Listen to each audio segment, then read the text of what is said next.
Hello guys! Welcome back to our channel, Gaijin World in Gudyo Hachiman Castle. Yan, samahan nyo kami sa aming trip papunta sa isa sa mga castle sa Gifu. Inaabangan lang namin yung magagandang mga autumn leaves kasi isa to sa mga locations dito sa Gifu na talagang maganda yung mga picture taking natin dyan, yung mga locations na makikita ninyo yan. Hello guys! Welcome back to our channel, Gaijin World. And for today's video, ayan, samahan nyo kaming pasukin natin itong Gudyo Hachiman Castle. Dito sa Gifu, medyo matagal-tagal yung biyahe natin, 1 hour. And hindi ganun kadaling pumasok dito sa castle dahil yung dadaanan ng sasakyan ay napakakipot. So nandito tayo ngayon sa Gudyo Hachiman. And pupuntahan natin yung castle na yan. We are here. Yan tayo. Yan Zaichi. So, dito tayo ngayon.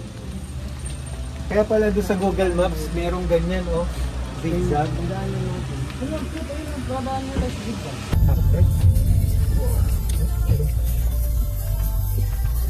Abot, yes! Grabe. Hindi na wala pa nakatadrive ng ganito kayo dito. Parang snake room. Sobrang kipot, oh.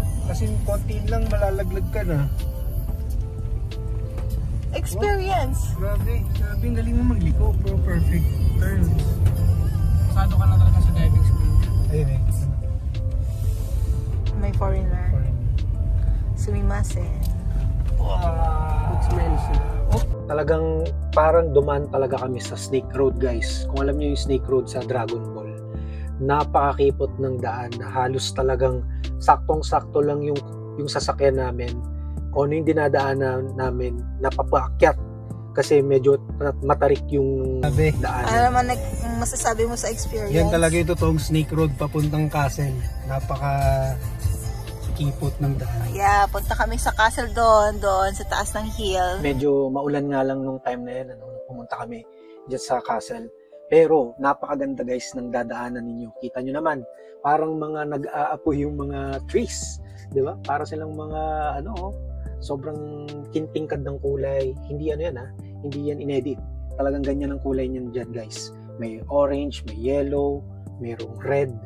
So tamang-tama, bagay na bagay lang sa panahon ngayon. Papuntang autumn. Autumn na ngayon, di ba? So malapit na mag-winter and sinusulit lang namin yung araw. So yun guys, nag-picture muna tayo dito sa bandang yung best spot daw dito sa Gudyo Castle, diba? Tama ba? Gudyo Castle. Try na natin umakyat dun sa So, aakyatin pa natin yung castle, no? Pero hindi naman ganun siya kalayo. Pero bago ka makapasok doon, meron silang entrance. Kailangan mo magbayad. Hindi rin naman siya ganun kamahal. I think nasa 400 yen per adult. Mas mura ata kapag ganda ng tingnan nyo guys, pupunta dyan, nasa 200 lang ata. So sa pagdating mo sa taas guys, kitang-kita mo yung yung city sa, kumbaga napapalibutan siya ng mga mountains, kitang-kita mo yung mga bahay sa baba. And yan, picture taking tayo siyempre with Jin Sensei, with my wife and Stephen. Well, so dito pala yung bayaran ng entrance. Ayan yung entrance niyo. So ayan yung price ng pagpunta sa castle para makapasok ka sa castle. 400 for adults, 200 for kids per kid. So medyo makulimlim kitang-kita mo yung ulap, yung sky, sobrang medyo madilim. And bago ka pala makapasok diyan sa castle, meron bilihan diyan ng mga souvenirs. And kung ano-ano pang mga memorabilia. Meron din sila mga picture taking booth dyan na pwede mong lagay yung ulo mo dun. Tapos ito yung entrance nila, yan yung papasok dun sa castle. I think ni-renovate na itong castle na to . Okay, so let's go guys.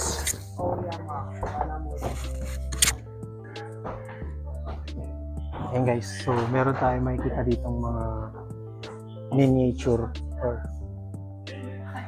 may stamp para doon sa mga Pang 141 castle siya dito sa Japan. Yeah. Ang galing lang kasi talagang na-preserve nila itong mga yung mga armors ng mga warriors noon. Tapos meron silang miniature ng buong field ng yung buong kaharian nila noon. Makikita mo talaga kung paano nila pinreserve, paano nila pinapahalagahan yung kanilang culture, yung kung paano siguro nila pinaglaban yung bawat area, yung bawat prefecture sa sila rin lang naman yata yung naglalabanan, mga kapwa Japanese din, So dun sa taas ng castle, mga may ilang floors kasi sa loob. Dun sa pinakataas makikita mo mas maganda yung view doon kasi kita mo talaga lahat ng mga bahay, yung mga municipality nila. And ayan, meron din sila mga miniature ng mga sinaunang buhay sa Japan. Meron silang mga miniature ng mga sinaunang panahon. Subukan natin makita sa taas. So ito yung pinakamataas na part ng castle na to.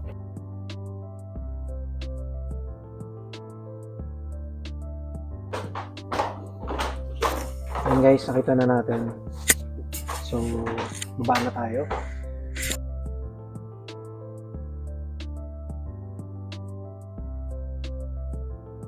So, ayan na guys. Hope na gustuhan nyo yung castle na yan. Ayan guys, nandito naman tayo sa downtown ng Gujo. Kaya samahan nyo kami guys. Pumunta naman kami sa old town nila, yung kanilang pin-reserve na mga bahay na makalumang style.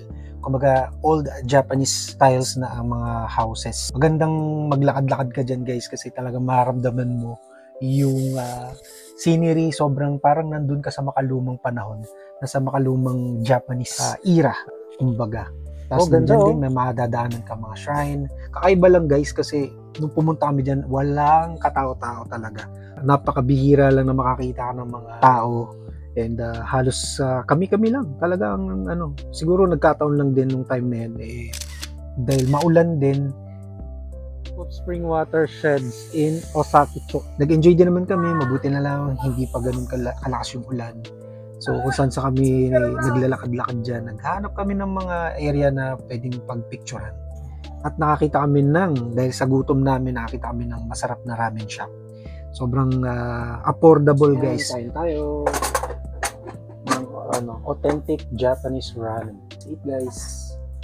And syempre, so yun guys, I hope nagustuhan nyo itong video na to. Kung nagustuhan nyo, like, share, and subscribe. Kung hindi ka pa nakasubscribe, mag-subscribe ka na at hit mo yung notification bell para lagi ka updated sa aming mga susunod pang i-upload ng mga videos. Thank you so much again for watching. This is Alan and I will see you on our next video. Huwag niyong kalimutan i-check yung mga videos na lalabas ngayon dito sa screen.